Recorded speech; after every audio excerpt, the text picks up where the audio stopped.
السلام علیکم، آپ کی اپنی انوشا آپ کے ساتھ ہے اپنی آج کی ویڈیو میں امید کرتی ہوں کہ آپ سب بالکل خیریت سے ہوں گے، اور میں دعا کرتی ہوں کہ آپ سب جا رہے خوش رہیں، شاد و آباد رہیں، ہنستے مسکراتے رہیں۔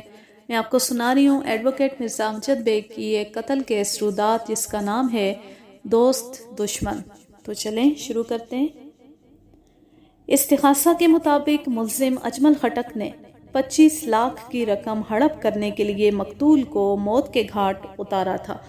مقتول نے ملزم کے کاروبار کو سنبھالا دینے کے لیے اسے 25 لاکھ کی خطیر رقم مہیا کی تھی، جس کے لیے باقاعدہ لکھت پڑھت نہیں کی گئی تھی۔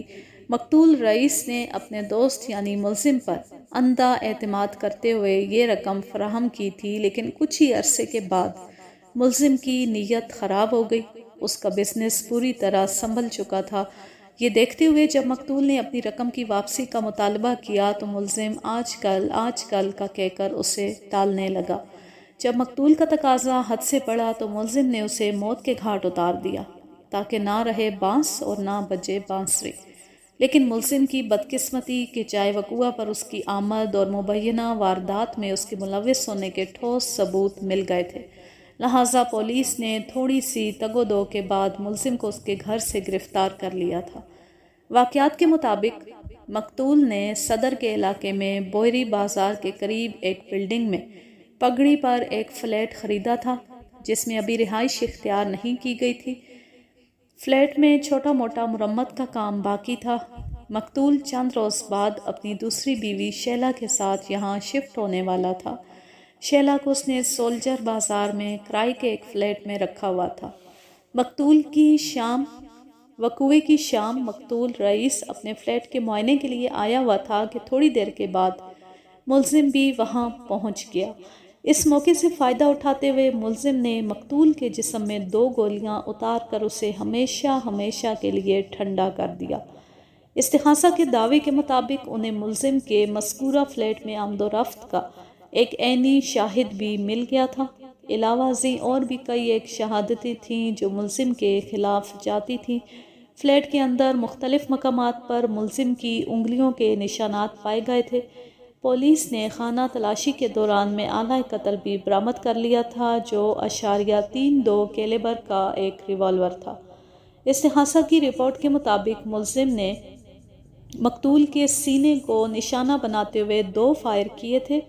یہ دونوں گولیاں عین دل کے مقام پر لگی تھیں، جس سے اس کی فوراً موت واقع ہو گئی تھی۔ پوسٹ مارٹم رپورٹ کا ذکر بھی نہایت ضروری ہے۔ اس رپورٹ کے مطابق مقتول رئیس کی موت 10 اکتوبر کی شام 6 اور 7 بجے کے درمیان واقع ہوئی تھی۔ یہ ایک فوری موت تھی، جس کا سبب دل میں گھسنے والی 2 مہلک گولیاں تھیں، جنہیں .32 کے ریوالور سے فائر کیا گیا تھا۔ مقتول پر یہ دونوں فائر بہت نزدیک سے کیے گئے تھے۔ قاتل اور مقتول کے درمیان 5-6 فٹ سے زیادہ کا فاصلہ نہیں تھا۔ آئندہ پیشی پر عدالت کی باقاعدہ کارروائی کا آغاز ہوا۔ جج نے فرد جرم پڑھ کر سنائی۔ میرے موکل اور اس کیس کے ملزم اجمل خٹک نے صحت جرم سے صاف انکار کر دیا۔ اس کے بعد گواہوں کا سلسلہ شروع ہوا۔ استغاثہ کی جانب سے کم و بیش 8 گواہوں کی فہرست دائر کی گئی تھی، لیکن یہاں میں صرف انہی گواہوں کا ذکر کروں گا جو مختلف اعتبار سے اہمیت کے حامل ہوں گے۔ سب سے پہلے ملزم کا حلفیہ بیان ریکارڈ کیا گیا۔ اجمل خٹک کا بیان مکمل ہوا تو وکیل استغاثہ 15-20 منٹ تک کڑی جرح کے جوہر دکھاتا رہا۔ ملزم نے میری ہدایات کی روشنی میں وکیل مخالف کے سوالات کے جوابات دیے۔ اس موقع پر وہ ایک لمحے کے لیے بھی پریشان یا نروس نہیں ہوا تھا۔ وکیل استغاثہ نے ملزم کو فارغ کیا تو جج کی اجازت حاصل کرنے کے بعد میں ایکیوزڈ باکس کے قریب چلا گیا۔ میں نے اپنے موکل کی آنکھوں میں دیکھتے ہوئے سوال کیا، کیا یہ درست ہے کہ وقوعے کے روز مقتول نے فون کر کے آپ کو اپنے فلیٹ پر بلایا تھا؟ جی ہاں، یہ بات بالکل درست ہے۔ کون سے فلیٹ پر؟ بوہری بازار والے یا سولجر بازار والے؟ بوہری بازار والے فلیٹ پر، جو اس نے حال ہی میں پگڑی پر خریدا ہے۔ وہ چند روز بعد وہاں شفٹ ہونے والا تھا۔ مقتول نے آپ کو کتنے بجے مذکورہ فلیٹ پر بلایا تھا؟ رئیس کا فون لگ بھگ 5:30 بجے سپہر آیا تھا۔ عام طور پر میں 7 بجے تک اپنا آفس بند کرتا ہوں، یہ میرا معمول ہے۔ اگر کام کی زیادتی ہو تو دوسری بات ہے۔ لہٰذا میں نے دفتر سے نکلتے وقت اپنے ملازمین سے کہہ دیا تھا کہ میں واپس نہیں آؤں گا، وہ 7 بجے آفس بند کر کے گھر چلے جائیں۔ مجھے اندازہ نہیں تھا کہ رئیس کے پاس کتنا وقت لگ جائے گا، چنانچہ میں اس فیصلے کے ساتھ دفتر سے نکلا تھا کہ رئیس کی بات سننے کے بعد میں سیدھا اپنے گھر چلا جاؤں گا، اور میں نے ایسا ہی کیا تھا۔ آپ نے ایسا ہی کیا تھا۔ آپ جب آفس سے نکلے تو آپ کو یہ اندازہ نہیں تھا کہ رئیس کے فلیٹ پر کتنا وقت لگے گا؟ میں غلط تو نہیں کہہ رہا خٹک صاحب؟ نہیں، آپ بالکل درست فرما رہے ہیں۔ عدالتی کارروائی کے دوران میں ملزم کو عموماً آپ جناب سے مخاطب نہیں کیا جاتا، خصوصاً وکیل استغاثہ کی اجرا کا انداز تو بڑا تحقیر آمیز ہوتا ہے، لیکن یہ کوئی عدالتی اصول یا قانونی فارمولہ نہیں۔ میں اگر اپنے موکل کو شائستہ لہجے میں مخاطب کر رہا تھا تو اس پر معزز عدالت کو کوئی اعتراض نہیں ہو سکتا تھا۔ کیا مقتول نے فون پر کوئی ایسی بات کی تھی جس سے اندازہ ہو سکے کہ اس نے آپ کو بوری بازار والے فلیٹ پر کیوں بلایا تھا؟ وہ آواز سے بہت پرجوش لگ رہا تھا۔ اس نے صرف یہ کہا تھا کہ وہ مجھے کوئی سرپرائز دینا چاہتا ہے، ایک ایسا سرپرائز جو مجھے خوش کر دے گا۔ اس نے اس سرپرائز کی تفصیل نہیں بتائی تھی، بس اتنا کہا تھا کہ میں فوراً وہاں پہنچوں، اور آپ فوراً وہاں پہنچ گئے۔ آپ کتنے بجے مقتول کے فلیٹ پر پہنچے تھے؟ میرا خیال ہے اس وقت سپیر کے یا شام کے 6 بجے تھے۔ پھر مقتول نے آپ کو سرپرائز دیا؟ نہیں۔ کمال ہے، یہ کیا بات ہوئی بھلا؟ اس موضوع پر میرے اور اجمل خٹک کے درمیان حوالات میں تفصیلی گفتگو ہو چکی تھی، لیکن حقائق کو عدالت کے سامنے پیش کرنے کا ایک اپنا رنگ ڈھنگ ہوتا ہے، ایک ایک پوائنٹ کو بڑے اطمینان سے رجسٹر کرانا پڑتا ہے۔ ملزم نے میرے حیرت بھرے استفسار کے جواب میں بتایا، رئیس فلیٹ میں موجود ہی نہیں تھا۔ کیا مطلب؟ میں نے رئیس کے فلیٹ پر پہنچ کر اطلاعی گھنٹی بجائی، لیکن اندر سے کوئی رد عمل ظاہر نہیں ہوا۔ جب دوسری اور تیسری بیل پر بھی دروازہ نہیں کھلا تو میں نے غیر ارادی طور پر لٹو گھماتے ہوئے فلیٹ کے داخلی دروازے پر دباؤ ڈال کر دیکھا۔ اس کے ساتھ ہی دروازہ کھل گیا۔ فوری طور پر میرے ذہن میں یہی خیال آیا کہ شاید رئیس واش روم میں ہو، تبھی اس نے میرے لیے بیرونی دروازہ کھلا چھوڑ دیا ہوگا۔ میں آہستگی سے دروازہ بند کر کے فلیٹ کے اندر داخل ہو گیا، لیکن اس وقت مجھے حیرت کا شدید جھٹکا لگا جب رئیس مجھے کہیں بھی دکھائی نہیں دیا۔ دونوں wash room, kitchen, bed room, drawing room اور کامن روم اس کے وجود سے خالی تھے۔ مجھے وہاں بلا کر وہ پتہ نہیں کہاں چلا گیا تھا۔ میں نے 5 منٹ تک اس کا انتظار کیا، پھر وہاں سے واپس آ گیا۔ آپ واپس آ گئے؟ اور وہ سرپرائز؟ جب رئیس مجھے فلیٹ پر نہیں ملا تو میرے ذہن میں پہلا خیال یہی آیا کہ یہی اس کا سرپرائز ہے۔ وہ ایک تجسس کے ساتھ مجھے اپنا نیا فلیٹ دکھانا چاہتا تھا، لہٰذا اس نے یہ طریقہ اختیار کیا۔ میں گھوم پھر کر اس کا فلیٹ تو دیکھ ہی چکا تھا، چنانچہ اس کے فلیٹ سے نکل آیا، پھر گاڑی میں بیٹھ کر اپنے گھر کی طرف روانہ ہو گیا۔ یہ تو رات کو 10 بجے مجھے معلوم ہوا کہ رئیس کو اس کے نئے فلیٹ میں قتل کر دیا گیا۔ پولیس نے رئیس کے قتل کے الزام میں مجھے گرفتار کر لیا تھا۔ مقتول کا یہ سرپرائز تو آپ کو بہت مہنگا پڑا۔ جی ہاں۔ کیا مقتول پہلے بھی اس قسم کی احمقانہ حرکتیں کرتا رہتا تھا؟ احمقانہ تو نہیں کہہ سکتے، البتہ اس کی اکثر حرکتوں اور فیصلوں کو عجیب و غریب کہا جا سکتا ہے۔ اسے نت نئے تجربات کا بہت شوق تھا، مثلاً دوسری شادی کا تجربہ، نجومی کی پیشگوئی پر ایمان لاتے ہوئے اپنا کاروبار لپیٹ دینے کا تجربہ، کسی لکھت پڑھت کے بغیر ایک بھاری رقم آپ کے کاروبار میں لگانے کا تجربہ، اور اپنے نئے فلیٹ پر سرپرائز کے بہانے بلا کر آپ کو قتل کے اس کیس میں پھنسانے کا تجربہ، ہے نا؟ یہ سب تو اپنی جگہ درست ہے، لیکن میں مقتول کو قصوروار نہیں کہوں گا۔ میرے تجربے کے مطابق مقتول دل کا بہت اچھا تھا، ہماری دوستی کافی پرانی تھی، کبھی ہمارے درمیان کسی بدمزگی نے جنم نہیں لیا۔ یہ پہلا موقع ہے، اور مجھے یقین ہے اس معاملے میں رئیس کا کوئی ہاتھ نہیں۔ جس کسی بھی شفاق شخص نے اسے موت کے گھاٹ اتارا ہے، وہی مجھے اس کیس میں پھنسانے کا بھی ذمہ دار ہے۔ پتہ نہیں وہ بدبخت کون ہے۔ وہ بدبخت جو کوئی بھی ہے زیادہ عرصے تک قانون کی نظر سے نہیں بچ سکے گا، اسے بہت جلد گرفت میں آنا ہے۔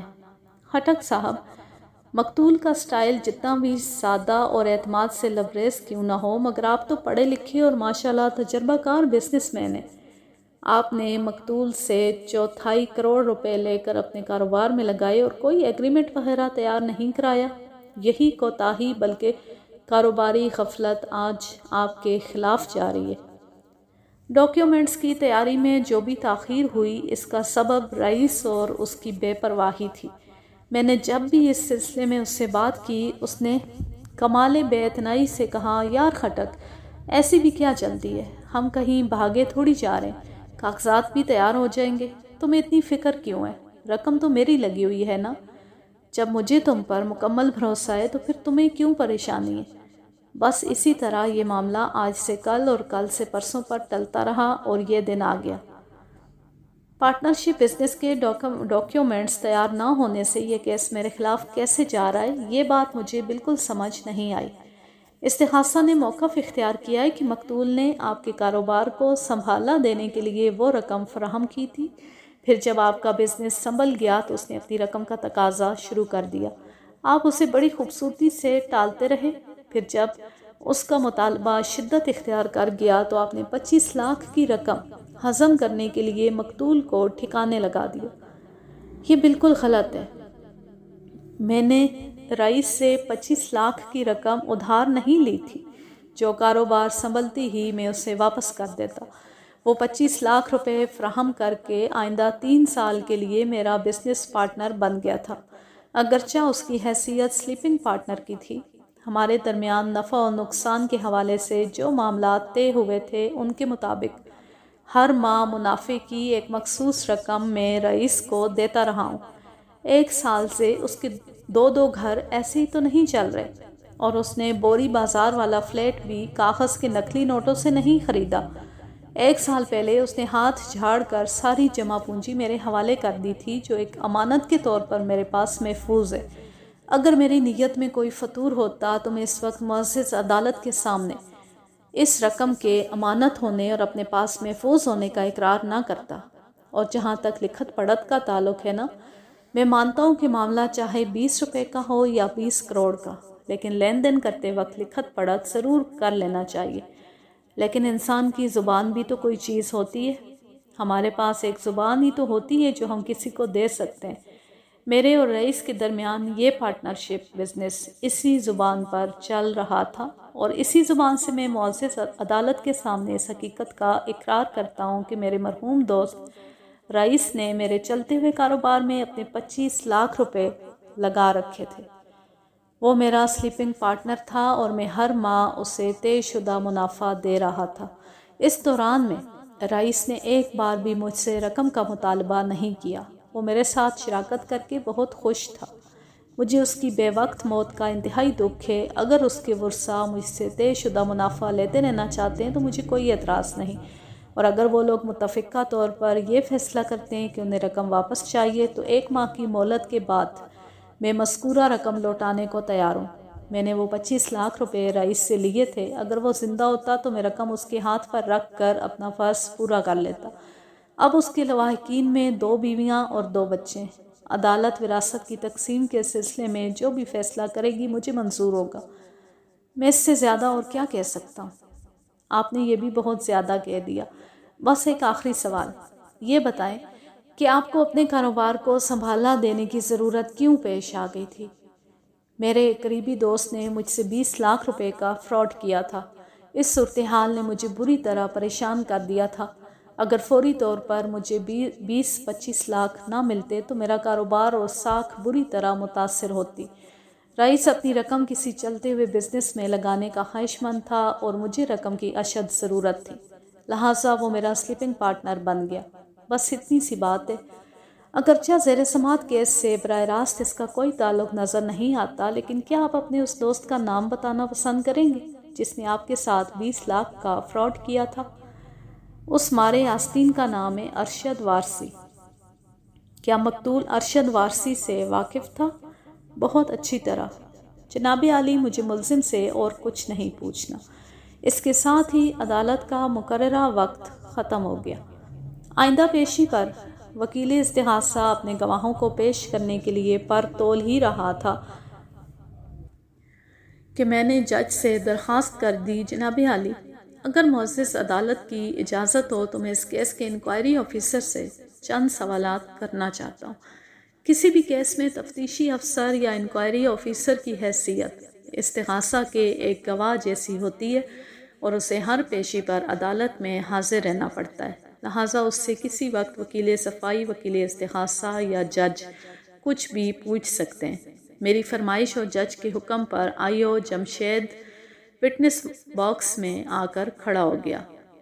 میں نے کٹہرے کے قریب پہنچ کر اس کی آنکھوں میں دیکھتے ہوئے پوچھا، جمشید راؤ صاحب، کیا میں آپ کو سب انسپکٹر کہہ سکتا ہوں؟ وہ بظاہر ایک احمقانہ سا سوال تھا، لیکن میں اپنے مخالفین پر ایسے ہی ہلکے پھلکے اور غیر متعلق انداز میں جرح کا آغاز کرتا ہوں۔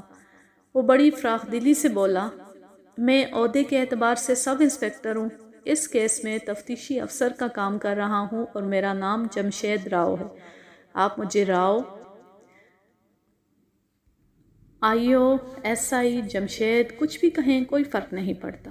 تھینک یو راؤ صاحب۔ آپ کو اس واقعے کی اطلاع کب اور کس نے دی تھی؟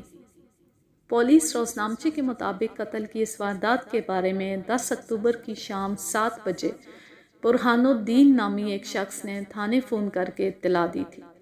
کون برہان الدین؟ برہان الدین ایک عمر رسیدہ شخص ہے۔ یہ مقتول کی ساتھ والی بلڈنگ کا رہائشی ہے۔ اس کے فلیٹ کے کچن کی کھڑکی مقتول کے فلیٹ کے کچن کے سامنے پڑتی ہے۔ دونوں بلڈنگز میں صرف ایک تنگ سی گلی کا فاصلہ ہے۔ برہان الدین نے فون پر کیا اطلاع دی تھی؟ اس نے گھبرائے ہوئے لہجے میں بتایا تھا کہ برابر والی بلڈنگ میں قتل کی ایک واردات ہو گئی ہے، آپ فوراً پہنچے۔ اور آپ فوراً جائے وقوع پر پہنچ گئے۔ آئیو صاحب، آپ جائے واردات پر کتنے بجے پہنچے تھے؟ 7:30 بجے۔ برہان کی اطلاع بالکل درست تھی۔ مقتول اپنے ہی فلیٹ کے ایک بیڈ روم میں مردہ پڑا تھا۔ اس کے سینے پر 2 گولیاں فائر کر کے اسے موت کے گھاٹ اتارا گیا تھا۔ اس کا لباس خون آلود تھا۔ ایک نظر دیکھتے ہی مجھے یقین ہو گیا کہ وہ دوسری دنیا میں پہنچ چکا ہے۔ مقتول کی لاش فلیٹ کے کس حصے میں پڑی تھی؟ بیڈ روم میں، بیڈ کے اوپر۔ آپ کو یہ کیسے پتا چلا کہ مقتول کو میرے موکل نے موت کے گھاٹ اتارا ہے؟ گلی میں موجود ایک شخص نے ملزم کو مقتول کے فلیٹ میں داخل ہوتے دیکھا تھا۔ پھر یہ کہ مقتول کے فلیٹ میں جا بجا ملزم کی انگلیوں کے نشانات پائے گئے ہیں۔ مقتول کی موت 6 اور 7 بجے کے درمیان واقع ہوئی ہے اور اسی دوران میں ملزم کو مقتول کے فلیٹ میں داخل ہوتے دیکھا گیا ہے۔ آپ نے ابھی جس شخص کا ذکر کیا ہے اس کا نام کیا ہے؟ کیا آپ اس شخص کے بارے میں پوچھ رہے ہیں جس نے ملزم کو مقتول کے فلیٹ میں داخل ہوتے دیکھا تھا؟ جی ہاں، اس کا نام ہے الیاس۔ الیاس بھی اسی بلڈنگ میں رہتا ہے جہاں قتل کی یہ واردات ہوئی ہے۔ کیا الیاس نامی یہ شخص ملزم کو ذاتی طور پر جانتا تھا؟ نہیں۔ پھر آپ نے مقتول کے قتل کے سلسلے میں ملزم تک کس طرح رسائی حاصل کی؟ یہ ایک طویل داستان ہے۔ جس بلڈنگ میں قتل کی یہ واردات ہوئی ہے وہاں نیچے گلی میں مختلف قسم کی دکانیں، بلڈنگ کے عین نیچے ایک ہیئر ڈریسر کی دکان اور ایک چائے کا ہوٹل بھی ہے۔ ہیئر ڈریسر کا نام بشارت ہے۔ بشارت مقتول سے اچھی طرح واقف تھا۔ اس نے اپنی شادی کی ساری جیولری مقتول ہی کی دکان سے خریدی تھی۔ جب بشارت سے پوچھ گچھ کی گئی تو اس نے مقتول کے سولجر بازار والے فلیٹ کے بارے میں بتایا۔ ہم وہاں پہنچے تو مقتول کی بیوی شیلا سے ملاقات ہوئی۔ جب شیلا کو بتایا گیا کہ اس قد کاٹ اور وضع قطع کا آدمی مقتول کے فلیٹ میں داخل ہوا تھا تو اس نے فوراً ملزم کا نام لے دیا اور یہ بھی بتایا کہ ملزم مقتول کے 25 لاکھ روپے دبائے بیٹھا ہے۔ ہم الیکٹرانکس مارکیٹ پہنچے۔ ملزم کا آفس تو بند ہو چکا تھا لیکن آس پاس سے اس کے گھر کا ایڈریس مل گیا۔ اس طرح ہم رات 10 بجے ملزم کو اس کے گھر ڈیفنس فیز 2 سے گرفتار کرنے میں کامیاب ہو گئے۔ Well done. آئیو کے خاموش ہونے پر میں نے اسرانے والے انداز میں کہا، پھر پوچھا، کیا مقتول کی بیوی شیلا نے واقعی یہ کہا تھا کہ ملزم ان کے 25 لاکھ روپے دبائے بیٹھا ہے؟ ہاں بالکل، وہ اس سلسلے میں خاصی برہم تھی۔ جبھی تو ہمیں زیادہ شک ہوا۔ پھر جب مقتول کے فلیٹ میں کئی مقامات پر ملزم کے فنگر پرنٹس بھی مل گئے تو ہمیں یقین ہو گیا کہ مقتول کی موت کا ذمہ دار صرف اور صرف ملزم ہی ہے۔ آپ نے مقتول کے فلیٹ کی تلاشی کے دوران میں آلہ قتل بھی برآمد کر لیا تھا۔ .32 کیلیبر کا مذکورہ ریوالور آپ کو کہاں سے ملا تھا؟ بیڈ روم میں، اسی بیڈ کے نیچے جہاں مقتول کی لاش پڑی ہوئی ہے۔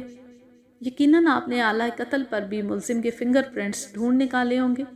نہیں جناب، آلہ قتل پر تو ملزم کی انگلیوں کے نشانات نہیں ملے تھے۔ اس کا کیا مطلب ہوا؟ مطلب؟ وہ گڑبڑا گیا، پھر سنبھل کر بولا، ظاہر ہے ملزم نے ریوالور کو بیڈ کے نیچے پھینکنے سے پہلے اچھی طرح صاف کر دیا ہوگا۔ اور اس کا ایک مطلب یہ بھی نکالا جا سکتا ہے کہ میرے موکل کا اس ریوالور یا اس واردات سے دور کا بھی واسطہ نہیں۔ اسے کسی گہری سازش کے تحت اس کیس میں فٹ کرنے کی کوشش کی گئی ہے نا؟ اس کا فیصلہ تو عدالت کرے گی۔ وہ برا سا منہ بناتے ہوئے بولا، میرا کام حقائق کو سامنے لانا ہے اور عدالت میں پیش کر کے انصاف کے تقاضے پورے کرنا ہے۔ اوکے جناب عالی، مجھے اور کچھ نہیں پوچھنا۔ اس کے بعد مقتول کی دوسری بیوی بلکہ بیوہ شہلا کو گواہی کے لیے کٹہرے میں لایا گیا۔ جب شہلا کا حلفیہ بیان ریکارڈ ہو چکا تو وکیل استغاثہ نے اسے گھیر لیا۔ وہ مختلف سوالات کے ذریعے یہ ثابت کرنے کی کوشش کرتا رہا کہ ملزم ایک چال باز اور بدنیت شخص ہے۔ اس نے ٹھگی لگا کر مقتول سے 25 لاکھ روپے ہتھیا لیے تھے اور اب رقم واپس کرنے کا نام نہیں لے رہا تھا۔ حتیٰ کہ وکیل استغاثہ نے یہاں تک بھی کہا کہ اب جو ملزم قاتل کی حیثیت سے سامنے آ چکا ہے تو وہ اپنی گردن بچانے کے لیے بڑی شرافت سے رقم واپس کرنے کی بات کر رہا ہے، وغیرہ وغیرہ۔ وکیل استغاثہ نے گواہ کی جان چھوڑی تو میں جرا کے لیے وٹنس باکس کے قریب چلا گیا۔ میں نے بڑے مختلف انداز میں جرا کا آغاز کرتے ہوئے گواہ سے کہا، شیلا صاحبہ، میں بہت کنفیوزڈ ہوں، سمجھ میں نہیں آ رہا کہ بات کہاں سے شروع کروں۔ آپ کے ساتھ اظہار تعزیت بھی کرنا ہے اور آپ کو ایک مبارکباد بھی دینا ہے۔ مبارکباد؟ کس چیز کی مبارکباد؟ آپ نے یہ نہیں پوچھا کہ اظہار تعزیت کس سلسلے میں؟ وہ تو انڈرسٹوڈ ہے، آپ رئیس کی ناگہانی موت پر دکھ کا اظہار کرنا چاہتے ہیں، لیکن مبارکباد والی بات میری سمجھ میں نہیں آئی۔ شیلا کے انداز و اطوار سے ذرا محسوس نہیں ہوتا تھا کہ وہ نئی بیوہ ہوئی ہے۔ زرق پرق لباس کے علاوہ اس نے اچھا خاصا بناؤ سنگھار بھی کر رکھا تھا۔ رئیس کی موت کا کوئی خاص اثر اس کی شخصیت پر نظر نہیں آتا تھا، جبکہ اس کیس کے دوران مقتول کی پہلی بیوی سے بھی میری 1-2 ملاقاتیں ہوئی تھیں۔ اس کو دیکھ کر یقین آ جاتا تھا کہ ان لوگوں کا سب کچھ چھن گیا ہے۔ شیلا کا معاملہ بڑا مختلف اور غیر فطری سا تھا۔ اس کی عمر 25 کے قریب تھی۔ وہ ایک خوبصورت اور طرح عورت تھی۔ اس کے نقوش اور نسوانی خطوط میں بڑی کشش پائی جاتی تھی۔ میں نے کہا، شیلا صاحبہ، آپ وکیل صفائی کی حیثیت سے میرے بارے میں چاہے کچھ بھی رائے رکھتی ہوں، اس سے مجھے کوئی فرق نہیں پڑتا، لیکن سچی بات یہ ہے کہ مجھے آپ کے شوہر کی موت کا بہت افسوس ہے۔ اور جہاں تک مبارکباد کا تعلق ہے، آپ کو اس بات پر خوش ہونا چاہیے کہ ملزم نے معزز عدالت کے سامنے آپ لوگوں کے 25 لاکھ روپے واپس کرنے کی یقین دہانی کرائی ہے۔ اس کیس کا فیصلہ ہو جانے کے بعد 1 ماہ میں ضروری قانونی کارروائی کے بعد یہ رقم آپ کے حوالے کر دی جائے گی۔ اس نے جذبات سے عاری لہجے میں کہا، پہلی بات تو یہ کہ ان 25 لاکھ میں کوئی اکیلی وارث نہیں ہوں۔ اس رقم میں رئیس کی پہلی بیوی اور بچوں کا بھی حصہ ہے۔ یہ بات اس نے ایسے انداز میں کہی تھی کہ جیسے اگر وہ اکیلی وارث ہوتی تو زیادہ خوشی کی بات تھی۔ مزید بولی، یہ رقم تو ملزم نے واپس کرنا ہی تھی۔ اگر وہ رئیس کی زندگی میں ہماری رقم لوٹا دیتا تو کتنا اچھا ہوتا۔ اس بدنیت شخص نے 25 لاکھ روپے ہڑپ کرنے کے لیے میرے شوہر کو موت کے منہ میں دھکیل دیا، اور اب جب کہ اسے پھانسی کا پھندا نظر آ رہا ہے تو رقم واپس کر کے جان چھڑانے کے چکر میں۔ شیلا کے لب و لہجے سے صاف ظاہر ہو رہا تھا کہ وہ میرے موکل کو اپنے شوہر کا قاتل سمجھتی ہے۔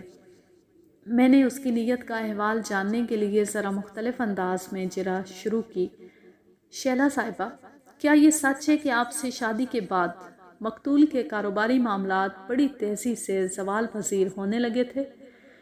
ہاں یہ بات کسی حد تک درست ہے، وہ دھندے کی خرابی کا اکثر روتا رہتا تھا۔ ایک نجومی نے مقتول کو بتایا تھا کہ دوسری شادی صحیح وقت پر نہیں ہوئی اور اس کے مالی حالات کی خرابی کا سبب آپ ہیں۔ کسی استاد فدا نامی نجومی نے ایسی پیش گوئی کی تھی، لیکن میں ان فضولیات پر یقین نہیں رکھتی۔ استاد فدا نے مقتول کو مشورہ دیا تھا کہ وہ دکان یا دوسری بیوی میں سے کسی ایک کو چھوڑ دے تو اس کے مالی حالات اچھے ہو جائیں گے۔ مقتول نے آپ کے حق میں فیصلہ کرتے ہوئے دکان اور کاروبار کو فروخت کر کے اس سے حاصل ہونے والے 25 لاکھ روپے کو ملزم کے چلتے ہوئے کاروبار میں لگا دیا۔ نجومی نے کہا تھا کہ اگر وہ اپنا سرمایہ کسی دوسرے شخص کے کاروبار میں لگائے گا تو نقصان کا اندیشہ ٹل جائے گا۔ میں نے کہا ہے نا، میں اس نوعیت کی گمراہ کن باتوں پر یقین نہیں رکھتی۔ یہ نجومی لوگ تو پتہ نہیں کہاں کہاں کی اڑا کر لوگوں کو وہموں میں ڈالتے رہتے ہیں۔ رئیس جیسے سیدھے سادے اور قدرے بے وقوف لوگ بڑی آسانی سے شاطر اور کائیاں نجومیوں اور بزنس مینوں کے چنگل میں پھنس جاتے ہیں۔ میری نظر میں رئیس کے کاروبار کی تباہی کا سب سے بڑا سبب وہ خود تھا۔ وہ کس طرح؟ مجھ سے شادی کے بعد وہ خاصا کاہل الوجود ہو گیا تھا۔ ہماری شادی کو 6 ماہ ہو گئے تھے، لیکن وہ سارا دن میرے پہلو سے لگا بیٹھا رہتا تھا۔ دکان کی طرف سے اس کا دھیان بالکل ہٹ گیا تھا۔ دکانداری توجہ اور قربانی مانگتی ہے۔ رئیس نے کاروبار کے تقاضوں کو نظر انداز کیا تو دھندا تباہ ہونے لگا۔